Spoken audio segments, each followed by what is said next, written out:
Two mates, one obsession, cars. We're here to talk, drive, and occasionally bin it in the name of automotive passion. From dream garages to the latest car news, this is the Ditch Finders Podcast.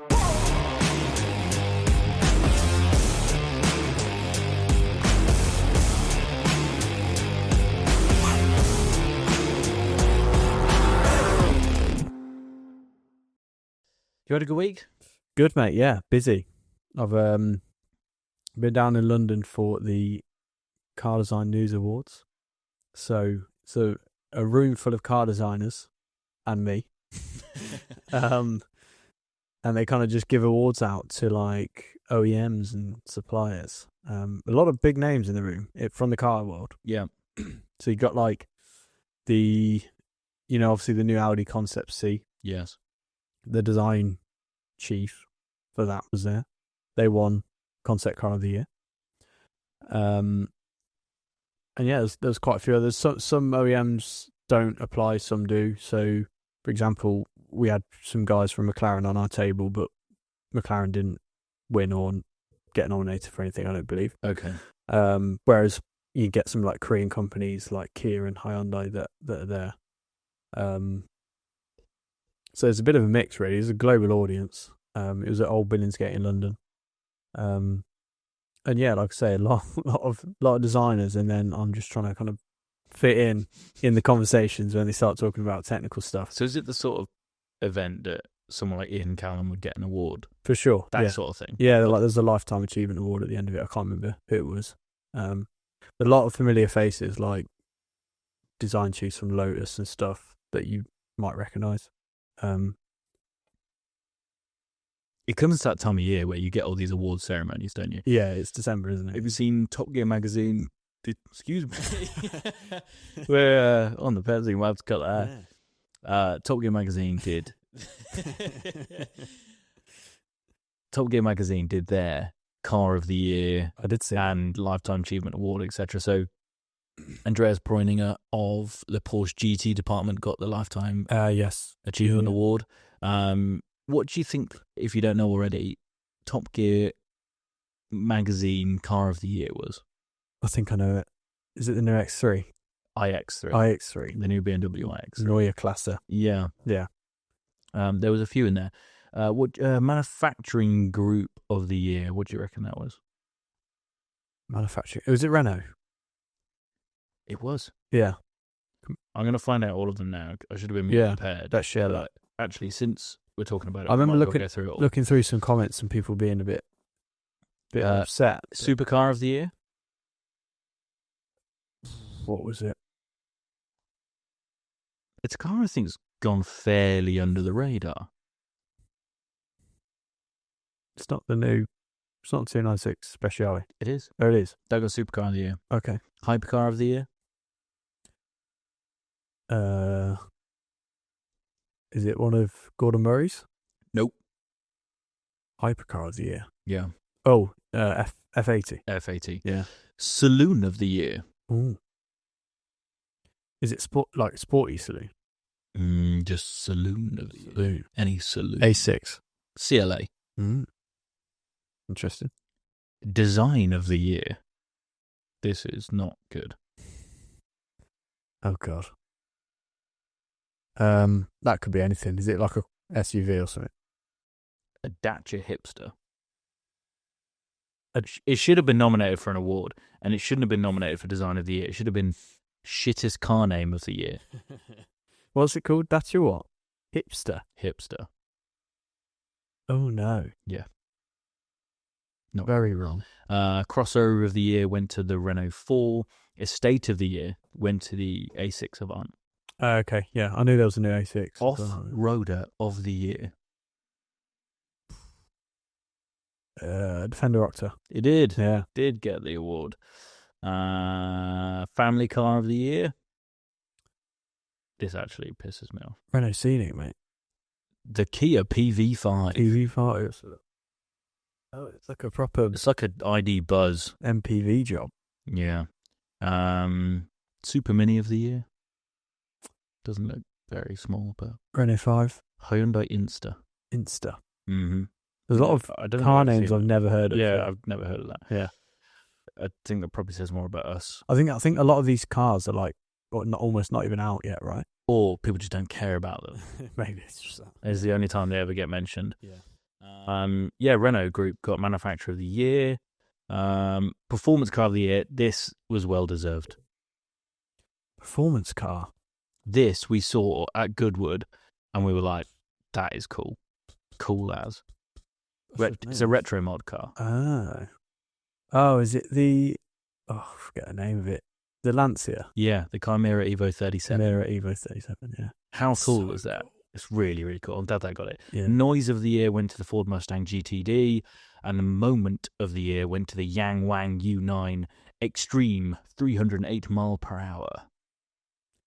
I mean, it's an EV, but it's quite impressive. It is. Yeah. And I quite like saying Yang Wang. Yang Wang. Yang Wang. When you say it quick, it sounds even better. Say it quick, really, 3 times. Yang Wang, Yang Wang, Yang Wang. Super SUV of the Year. Super SUV. There's so many these days. I know. Everyone's got one. Oh, I don't know. Tell me. Aston Martin DBX S. The car they are most looking forward to driving in 2026 is the Longbow. No, it's the Bugatti Tourbillon. Oh, slightly more expensive. A little bit.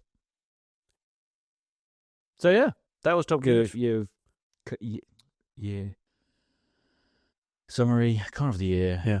Amongst other awards. But yeah, there was lots of award ceremonies going on recently, isn't it? It's that time of year. Yeah. So, I did enjoy it, to be fair. Always like going out to London. And then I was straight back up on Friday and straight up to the Peak District. Nice. So first outing in the M2. The only problem was that it rained literally like every single minute we were there. I didn't realise how not unusable. I think M cars are in general in UK winter climate. Yeah. And we've been out in your car a bit, and then we went out in Jake's S4, and the way that thing puts power down in the wet is quite impressive.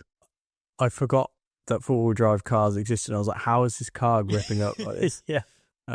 It's kind of depressing in the winter. Yeah. No, good. It is in some ways, because that's what makes the car exciting, because it's for sure not necessarily unpredictable, but it's a bit of an animal. Yeah. It's got an edge to it. Yeah. You got to watch your right foot. And that I quite like. For sure. That's undeniable. And there's probably psychos out there that love the winter because they just risk it all every drive. But that was like the MX-5. Every single, not from a power point of view, but you would just, out of every junction, every opportunity to be sideways, you just were. And so they actually, in some respects, the winter was more fun because it didn't have enough power to spin up in the dry, really. Yeah. I do want to find an abandoned car park at some point when it's raining and learn how to drift.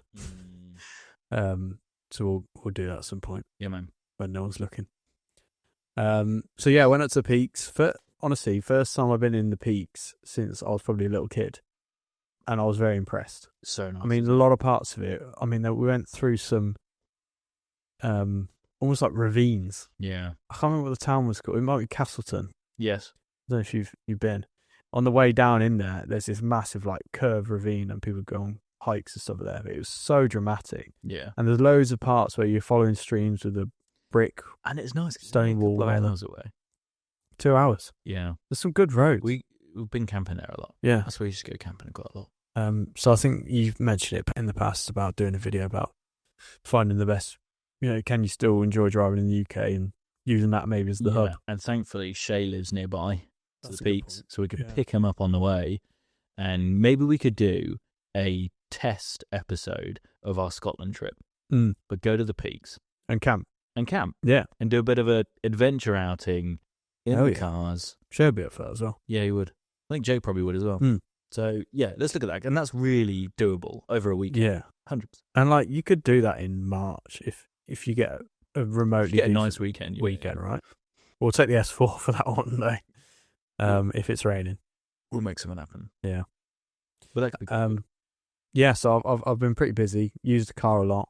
Not as fast as I wanted to go in it, but that's But what you've to put some expect. miles on it.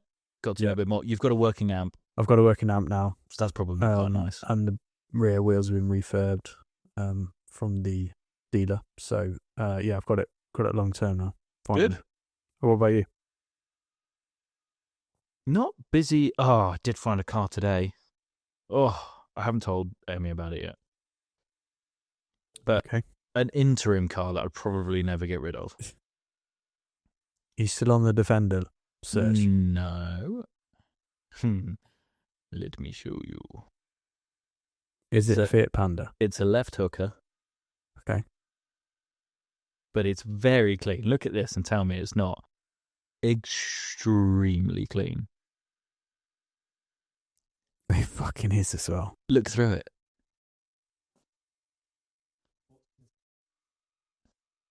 Right, what I'm looking at now. We'll have to overlay the images because it's a left hooker, but it's so clean. Why has he got Ferrari cloths on the seats? They're just seat covers. It's at a Ferrari dealership or Ferrari independent, I think. So what's this? Is this imported from Italy? Okay. The Fiat Panda 4x4. It is a Fiat Panda. With a lift kit and off-road tyres, so it just looks epic. But look at how clean it is. It is clean. And how rust-free. It's like I've owned it in respect of how clean it is and nice and well looked after. It's quite cool. Here we go. I've gone for the other pictures now.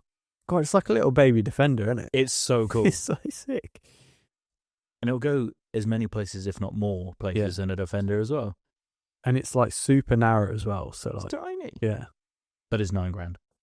$9,000. Yeah. The problem is, if you get something like that and you want to have a bit of fun, you want to get a bit of a dog. I don't know. So you don't care about it. It's only done 41,000 miles. It's pretty cool. It's really It's probably more than it was worth new. Yeah, probably. 1987, 41,000 miles. 40,000, yeah. Definitely that's worth more. That's really obviously inflation, but... Yeah, I quite like that. I thought it was really cool. Do it, mate. Give us some content. I haven't told Amy about it yet, so... She's not going to reveal that. She won't be seen dead in that passenger seat, mate. We'll see. Yeah. Anything else? Before we go on to a bit of news? No, I've just been doing house stuff, so nothing all that interesting with regards to cars. I've got nothing else news related. Have you seen that Jerry McGovern of JLR has been sacked? There's a lot of whispers where I work. I bet. I just don't like what he did to Jaguar. And then he was the lead on that. Yeah. Do you think Jaguar are going to do a U-turn or they're going to double down? I think they're in too deep, mate. I think so too. And I think, like we discussed this before, that's probably what they need to do because the Chinese are going to take over all the cheap volume stuff. Yeah. The Brits and the Europeans are going to be more premium specialised because that's what we're good at. Mm-hmm. And so that's probably is the play, but it's just it wasn't even the car, it was just everything around it. It just wasn't Jaguar. And I don't care. Obviously, brands need to change and move on, but turning it into a catwalk is just absurd. Going from villains to catwalk. Because the actual concept has grown on me. I've said this before. I think if they put that into a really nice metallic deep blue or metallic green, almost British racing green metallic, that'd be wicked. The lines would look really cool. If it was like dark green and bronze wheels and accents and stuff like that, that'd be really cool. But they went very abstract. Yeah. They went woke. That's what it feels like. Yeah. It does. So, let's see what happens because there will be changes. There will be directions. By the sounds of things, the new CEO that got in place a few weeks ago did not see eye to eye with his vision and what he wants to do. Okay. So that's one of the reasons from that's what not going to help. Yeah. No. So that's news point number one. I don't know if I've got much else for you. I've got to talk about the GR-GT and the Yes. Lexus LFA. It's going to be called the LFA. It is, but it's going to be electric. Yeah. I think it's almost offensive to call it the LFA. I think Let it rest. Do you know Let the name die of the it's car. going to have speakers that make a V10 sound, though? Really? Yeah.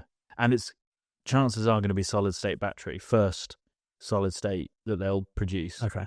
So it's going to be next gen battery technology, and they're going to do something with noise. That'll be 1,000 horsepower then, would it? Gotta be.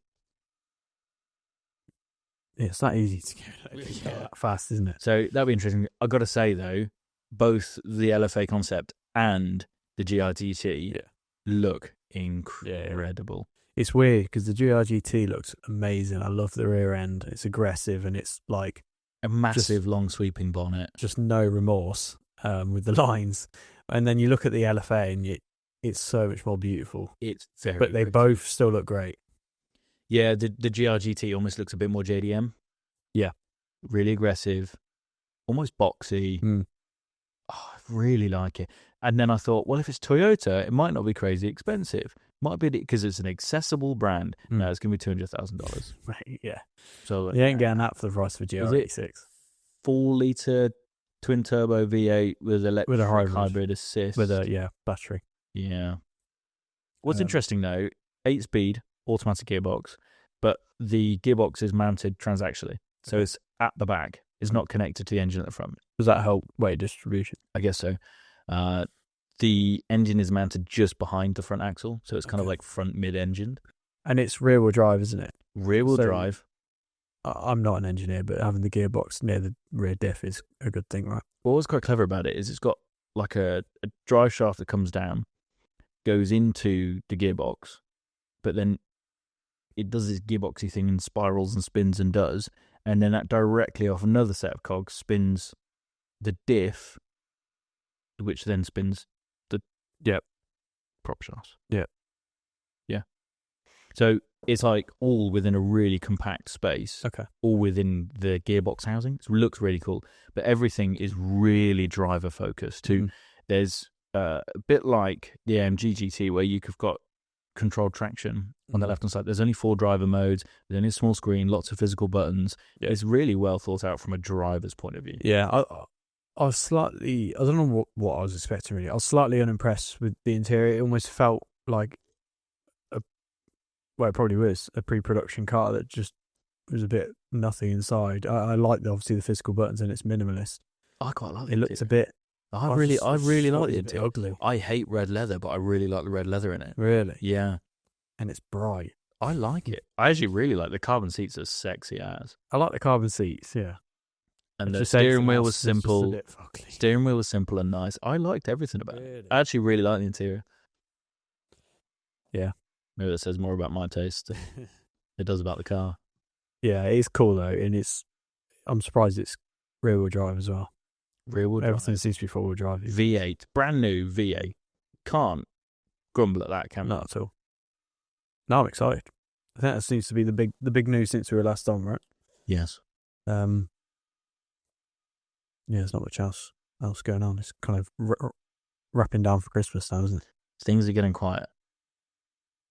Things are getting quiet out there. Yeah. Just work in general, isn't it? It's always the way. People just start to switch off.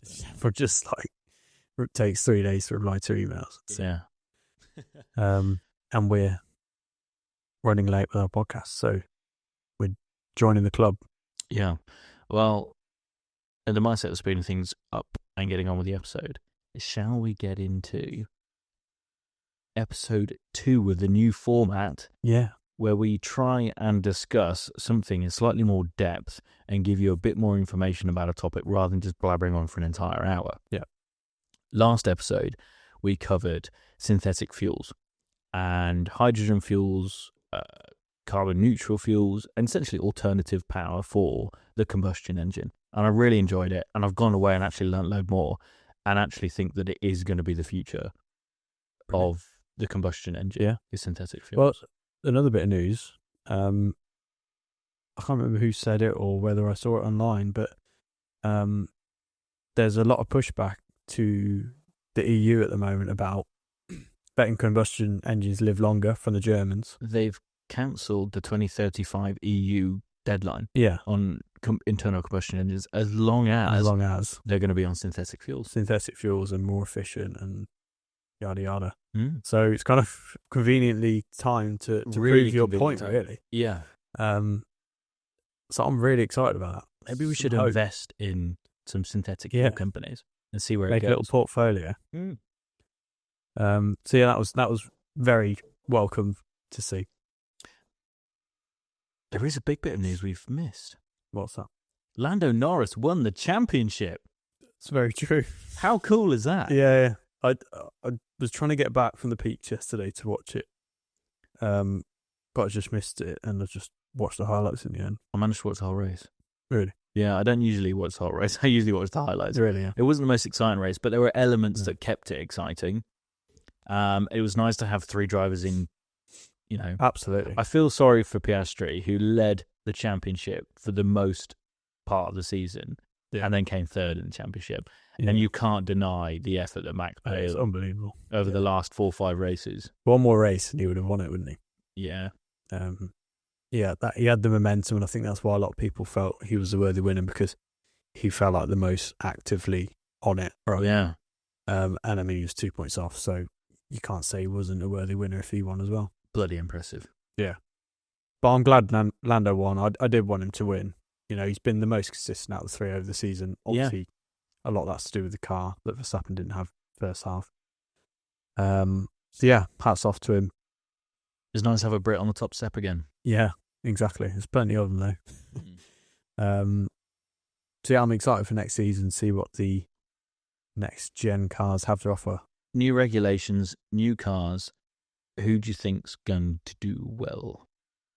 It's really hard to say. I think Verstappen will be in a bit of a flow. I think where you have new regulations and new cars, and you can have it where the driver can make more of a difference than usual. I mean, these are just cars that have been developed to the extent they can be. Yeah.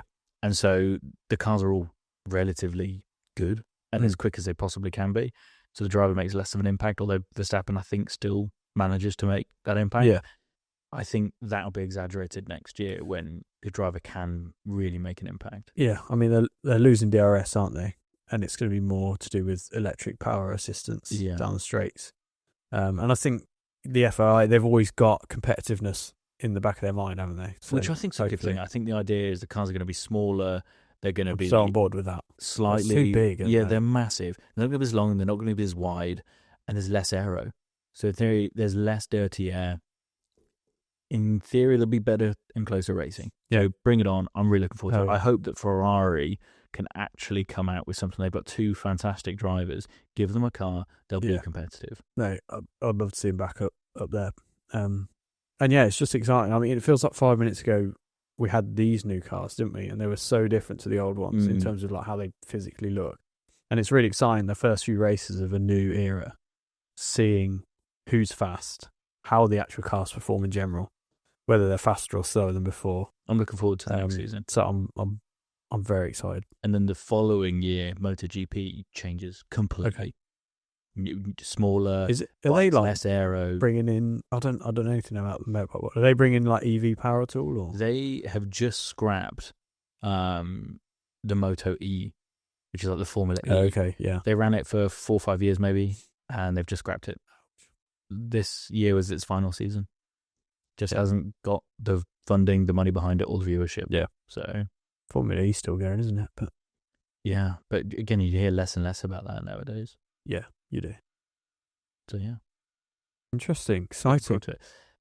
Do you want to lead the way? I do. Can I have your phone? Have we even said what the topic is? I don't think we have. We talked about last topic. Today's topic is turbochargers versus superchargers. Yeah. Now, this has come from a conversation we had in the back of the car with Jake. And we were saying, as part of wanting to do more informative episodes, we want to cover some topics, some core topics in the automotive industry that there's terminology we use we don't actually necessarily know the full understanding of. That includes clutches, whether that be DCT, single clutch, dual clutch, automatic gearbox versus manual versus semi-automatic, all this sort of stuff. Yeah. But turbos and superchargers is one that you see in games, on every car, on every press release. And we've got a basic kind of understanding of what it does. Yeah. But not a deeper understanding and knowledge of how they work or the differences between certain versions of those. Yeah. So it's really quite nice to see certain terminology and understand it better from what you see on Forza when you're picking which type of supercharger or turbocharger and why it's called that and how it works. For sure. So that's what we want to try impart a bit more knowledge, a bit more insight to terminology that we use very regularly in the automotive world. Yeah, that's a very good summary. So I'm going to bear the side of the turbocharger. You're going to do superchargers. Which, generally speaking, is how we sit. Yeah. I mean, if anything, you'd you'd be naturally aspirated and I'll be turbo. Yeah. But superchargers, it's not really something you hear about that much these days. Less so. And it's interesting to understand the reasons why. Yeah. And I'm sure you've got an encyclopedia of knowledge. I've got a bit on why. So yeah, hopefully most of you will learn something from this. If there's a few of you that are quite well versed on these kind of things, sorry, it's teaching you to suck eggs. Yeah, you can turn it off now. Come back in 2 weeks. Or you might have a topic. You can just watch us embarrass ourselves. Yeah, you could actually just troll us in the comments. Yeah. So this is how we got it all wrong. This is wrong. You're an idiot. Yeah, stay tuned. So I think most of us know. If you don't know the basics of the turbo, then I would be a bit surprised in terms of exhaust gases contribute to the turbine that spins the compressor that feeds newer, colder, more dense air back into the engine. There's a few parts when I was doing the research that really made me feel stupid. Go on. The first being, and I'll get into how it all works shortly. The first being, I've always known about the exhaust gases that contribute towards it, but I was like, do those gases somehow get cleaned and go back into the engine? And obviously the answer is no. But I always just wondered. I never really thought to research it. So obviously the exhaust gases come out the exhaust manifold, go into what they call, obviously there's two sides to the turbo. You got the hot side and the cold side. So the hot side has a turbine. The exhaust gases pass through that, spin the turbine, which spins a shaft between the two sides. And then on the cold side, you have the compressor, which is like another wheel. And obviously the car brings in air from the outside. That then speeds up the air, pressurizes it, makes it more dense. And then that feeds through onto point 2 of maybe feeling stupid. I thought air went through the intercooler before the turbo. But obviously when it goes through the compressor, speeds up, that causes heat. Yeah. And so then it goes into the intercooler in most cases and then feeds into the engine. So the end result is obviously you get a lot of cold, dense, nice air that combusts with the fuel. So that produces boost. But obviously another trademark issue with turbos is that they are, what's the word? Lag? Turbos lag. Because you can't get a turbo to boost without the exhaust gases. So obviously you've got to accelerate first before that all comes through the system and back through into the engine. So there's a few different types of turbochargers. Obviously the most common one is the single turbo, which is how it kind of all started. I think it was in the 80s that passenger cars first started seeing those. So the single turbo is kind of just what I've just explained there. Then you get the twin turbos, which generally work by splitting the cylinder heads. So one turbo powers one set of cylinder heads, the other powers the other. So if it's a V6, you have a bank of 3 on one turbo and the other bank of 3 on the other turbo. That's right. And twin turbos is 2 of the same turbo. Exactly the same, yeah. And they generally work on V6, V8, V10s, whatever, because they're separate cylinder banks rather than one block. Okay. So it's easier to power both of them. So it's interesting that BMW M cars are often inline 6s, but using twin turbos or twin scroll turbos. Yeah, so I think that the bigger BMW engines, obviously generally they could be a straight 6 or they could be a V8.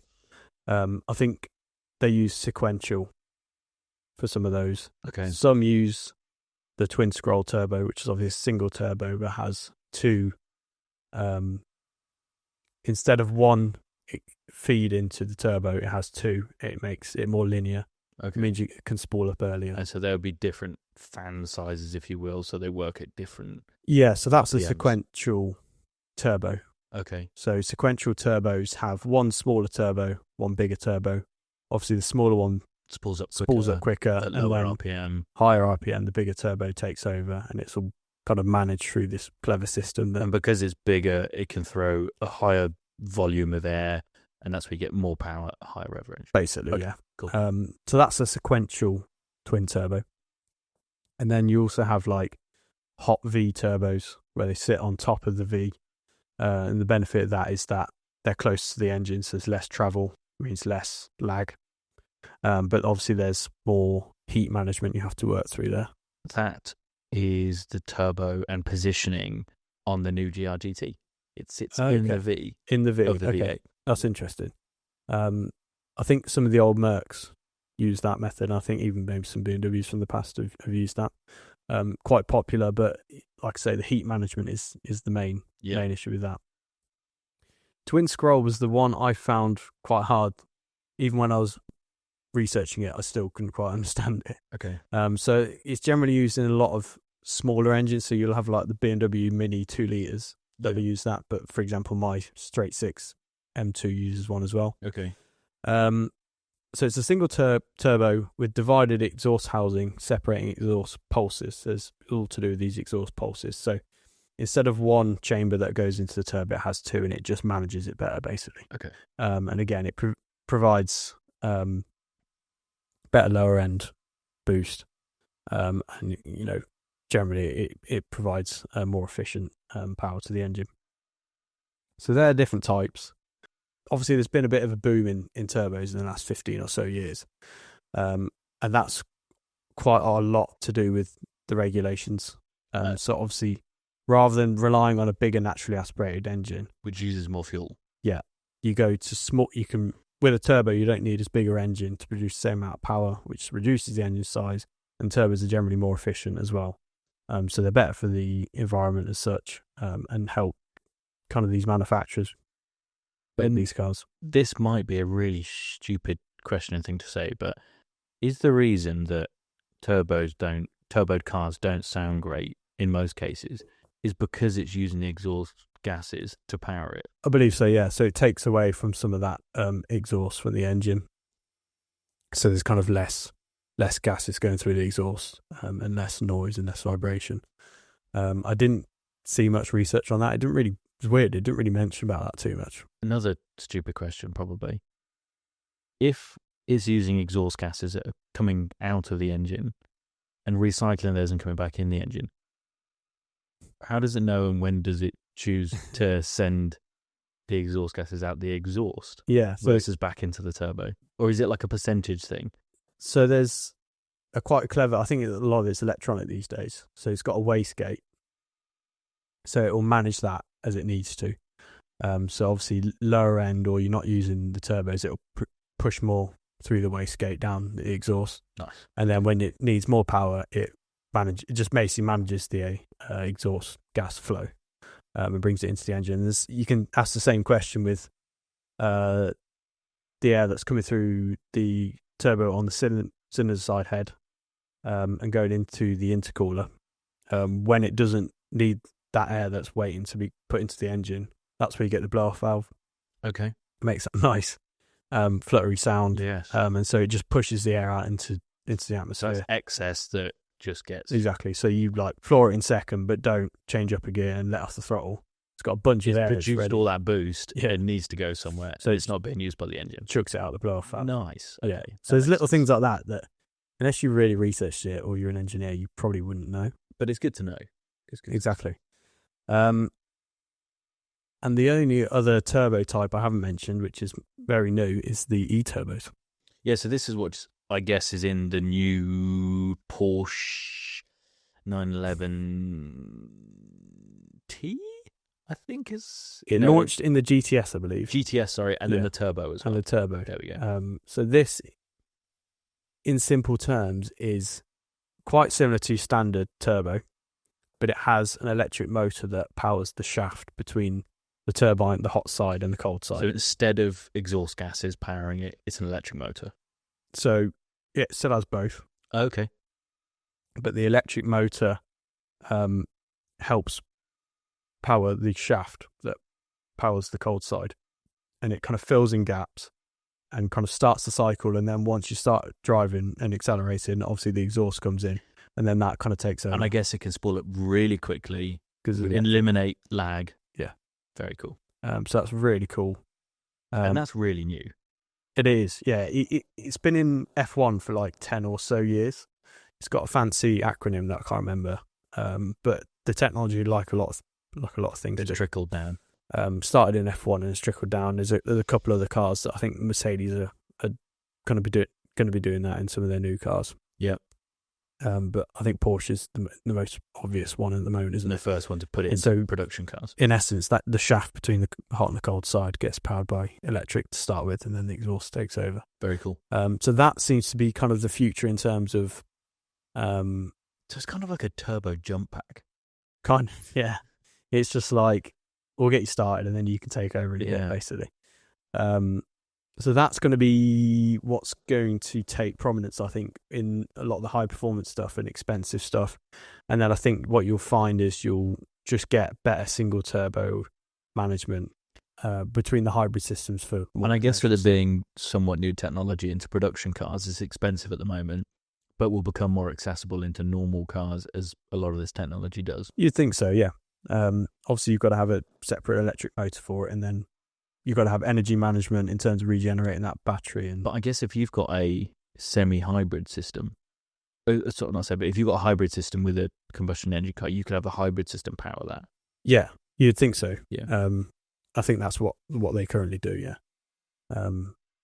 Whether it's from the big batteries as the hybrid system. It's funny because there is essentially the same version for superchargers. Oh, really? Yeah. Yeah.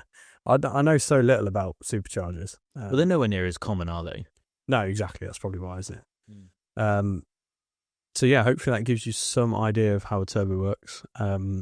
Still very much the go-to for smaller petrol engines. And it'll be interesting to see where they go in the next 10 or 15 years. Obviously, with the EV takeover, I think they're still going to... Anything that's combustion's going to make use of them. I came in yesterday to have a meeting with hopefully a new kind of prospective client. And he could only do a Sunday.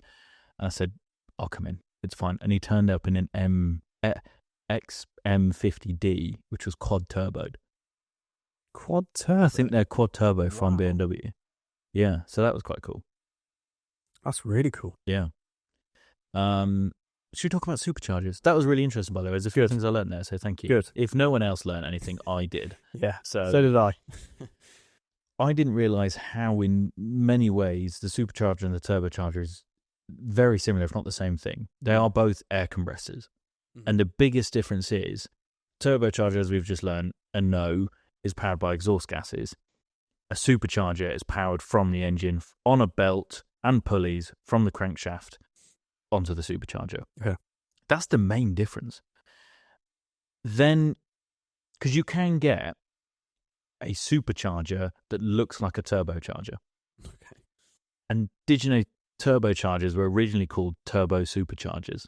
But it was too much of a mouthful, so they just changed it to turbocharger and turbos. Okay. So it used to be called a turbo supercharger. Yeah. They're relatively similar. Especially, have you heard of a centrifugal supercharger? I have. I don't know what that means. So I'm pretty sure I see these on Forza. That's where I've seen it. Yeah. So it looks exactly like a turbo. It works in the same way, as in it spins air centrifugally, goes round, turbine pushes through an intercooler into the engine. So it's basically a turbocharger, but instead of it powered by exhaust gases, it's powered by a pulley. In the same way that an e-supercharger, an electric supercharger, as you've been talking about electric turbos, instead it's very much like a turbo, but it's powered by an e-motor instead. So they're an e-turbo and e-supercharger, I think, are relatively the same thing. Okay. I can't see much in the way of a difference. Yeah. Then if we talk about more conventional superchargers, if I give you like a core breakdown of what supercharger is first, like layman's terms, suck some eggs for a minute. Please. A supercharger is a forced induction device used in internal combustion engines that increases power output by taking air, compressing it, and throwing it into the engine cylinders in the same way as the turbo does. So in the same way that it just essentially forces higher density air, which has got more oxygen, which means you can put more fuel, make a bigger bang. Yeah. What was really interesting about the way they measure the size of a supercharger is they do it in like litre. They do it in cc's or litres. So if they say it's a 2.5 litre supercharger, it means that every single time the turbine goes round 360 degrees, it's moving 2.5 litres of air into the cylinder. What a supercharger can do, which I thought was really interesting, is it can volume of air in a cylinder. So let's say you've got, like a motorbike's really easy to summarize this. If you've got a 500cc single cylinder, so it's got a capacity of 500cc, that's 100% volume. A supercharger pushing denser air in there could fill up to 150% of its capacity in air. Okay. So it could compared to normal air. So it would have. Does that make it a 750cc in a 500cc in compared to normal air? Okay. So then you've got so much more oxygen. Yeah. The biggest drawback to superchargers, from what I can understand, compared to turbochargers, is because it's using the engine to spool the supercharger, that's using fuel. Mm-hmm. And it can take 10 to 15 to 20% of the engine's power. Okay. To power the supercharger. You're going to get more than that in power back, but it's parasitic, essentially, the turbocharger from the engine. Uses power to produce power. But produces more than it uses. Yes. Yeah, of course. But it's still using, whereas the turbocharger doesn't, it just uses exhaust gases. So that I found quite interesting. Wow. The other thing is, there's two main types of kind of traditional superchargers. If I find that down here. So essentially, they work in a similar way where you've got inside two spiraling turbines, if you will. And one of them is named by some brothers, I think. Roots brothers. So you get Roots turbo. It's like the most common form. And you get identical turbines that interlock. And as they interlock and the air passes through, compresses the air and they comes out. So it interlocks in between. You then get a screw type, which is really similar. It's got two screws again, but they're male and female and they're helixed. So they're spiraled, but then imagine if you hold one end and twist the other, so it's like helixed. Mm-hmm. And one's male, one's female, so it's kind of the opposite. Mm-hmm. And they compress air rather than inside on the outside and then comes out this side into the intercooler. That's your centrifugal. So it literally looks like a turbo. It does to me, yeah. But it's just powered by the engine rather than... Smaller though, isn't it? And then there's your electric. Again, looks really similar to an electric turbo. Works in the same way. Now, let's find out a little bit more here on the roots. Trapping air pockets in between the lobes and the housing, forcing it out. So we've covered that. Twin screw, otherwise known as lycium. I've probably said that incorrectly. Similar to roots, but helical, screwed shaped rotors, interlock, like twisted worms. There's a nice way of putting it. Okay. And then we've got centrifugal, and then we've got electric. So we've covered that. Interestingly, because it's not waiting on exhaust gases to increase, there's no lag, which is obviously like one of the main things you know about superchargers. There's no lag. Yeah. So the power is still very linear. Yeah. Yeah. Apparently the piping and installation of superchargers is actually more simple than turbos as well. Okay. So that's another pro. You don't need do you need an intercooler? Yes. Right. It does produce a lot of hot gas, and that's another thing with the management. But reduced fuel efficiency, because it's got constant power draw. Generates more heat, requiring intercoolers, and it can stress engine components, necessitating upgrades, especially if it's that aftermarket. So there's a lot to it, but I just thought it was really interesting. It is essentially everything you've covered on turbos, but it's just powered in a different way. Yeah. And what I wanted to know as well is, what's the noise? You get supercharger whine. What is that? And there's loads of different theories, and everybody has a different opinion on it. But the most common understanding is that the way that it compresses the air and forces it essentially creates like waves. Really? And that's producing the kind of force and vibration of that is producing the noise. It's a whine from how fast and how quickly it's producing. Yeah. And the other thing is, it can spool up to like, I think it was 50 to 70,000 RPM. I wonder what turbo it would be. Would it be similar? Probably. Yeah. And I think an E-turbo can get, E-supercharger can go even more, like 100,000, 150,000 RPM. Yeah. Which is just nuts. One thing I never really understood, and my brother's got an R50, is it 3? 3. Yeah, 53 supercharged Coupe S. 53. And he was saying, I'm going to do a pulley reduction on it. It gives you more power. And I didn't understand it. He just said it. It's just words that I didn't understand. But now it makes sense. If you imagine on a stock setup, on a pulley yay size, it's got to turn 360 degrees to move, let's say 2.5, the displacement's 2.5 litres. If you reduce the pulley size that the band goes round, you make that 360 degrees smaller, which means you can do it quicker. Yeah. So you produce more power. Right. Just by having a smaller pulley. What's the caveat? Unreliability. Yeah.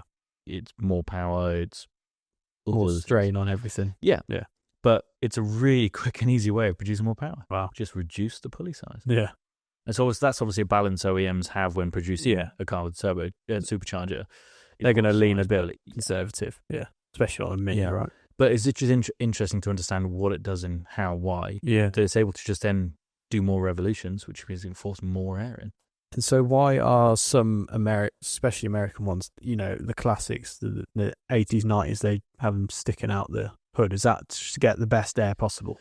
It's because the type that they're using is so big and hard to mount that they're just whacking on top. It's just too big to be under the bonnet. Yeah. Pretty much. Wow. They take up a lot of room. Yeah. And so in your understanding, turbos have taken precedence in the last 20-odd years because they're more efficient? Just because... And produce more power? Instead of... they aid fuel efficiency. It literally comes down to fuel efficiency. That's all it is. That's interesting. Because it's not using fuel to power it. Yeah. And it's recirculating exhaust gases, so... Yeah, that does make sense. Saving in polar bears. That's what it's all about. And that's kind of your basics on turbochargers versus superchargers. Okay. But I found it really interesting. I should say the actual internals of the superchargers is more difficult to understand than a turbocharger. Potentially. Yeah. You've essentially got like that turbine. The helix tube. Yeah, you've got different types of the way that it compresses the air. Yeah. I found it really interesting. Yeah. It produces the noise and... Yeah. And I guess, ignoring all the engineering, we've both driven supercharged cars and turbo cars. They have their own characteristics. Yeah. I mean, in Jake's S4, for example, you probably couldn't tell it has a supercharger, could you? You can if you're looking out for it and you know it's there, but otherwise you might not necessarily know that it's supercharged. Yeah. They do feel more akin to a naturally aspirated car. Sure. I think that's why I like them. Yeah. Because you get the benefits, and I don't really care about fuel efficiency, so I'm not too bothered either. But I quite like the noise it makes, and I like saying the word supercharger. Yeah, turbocharger's not quite as cool. Yeah. But yeah, I've always been a bit of a turbocharger nut, haven't I? As much as I have never really fully understood them, I've always liked them characteristically. Yeah. How they drive, I think they're really characterful in a hot hatch, for example. My old Mini used to have a nice blow-off valve sound.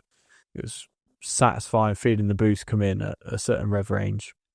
That's one of the best sounding turbocharged cars. Do you not think? It sounds great, yeah. I mean, it has the GP exhaust for anyone who doesn't know. So it wasn't the standard Mini, but it sounded amazing. That's the thing. You can still make a turbocharged car sound really good, but you just know that you could always sound better without it, I guess. But I've always loved the characteristic of a turbocharger. I like the feeling of waiting for it to come on and then just really pushing you in your seat. And the whooshes are quite nice.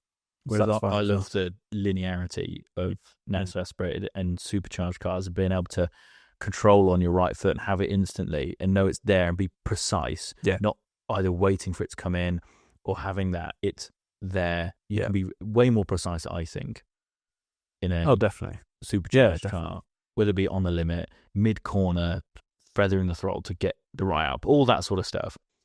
Just, I guess, my driving style and the things that I like. Noise is a massive thing for me. Oh, yeah. And so I think that's another reason why I lean towards superchargers. Yeah. It's just generally more raw, isn't it? It's just more you in the car, right? Yeah. And the way it delivers just feels more like you're feeling exactly what the engine's doing rather than trickery. Yeah. But yeah, it's pros and cons to each. I love a naturally aspirated car as much as the next person with it. I do love your M2. It's a good way to make a small engine go fast, isn't it? A turbo. Yeah. I mean, 3 litres not small, but faster. Yeah. There you go. I think I've learned a thing or two today.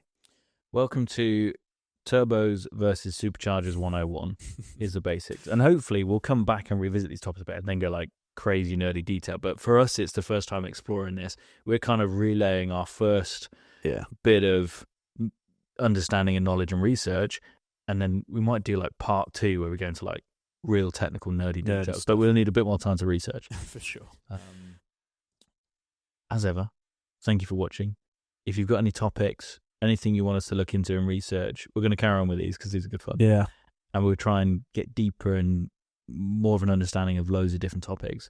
If you've got anything you want to know, let us know. We'll cover it. If you want to correct us on a few things, I'm sure there's many things you'll be able to. Definitely messed up. Don't hesitate. Yeah.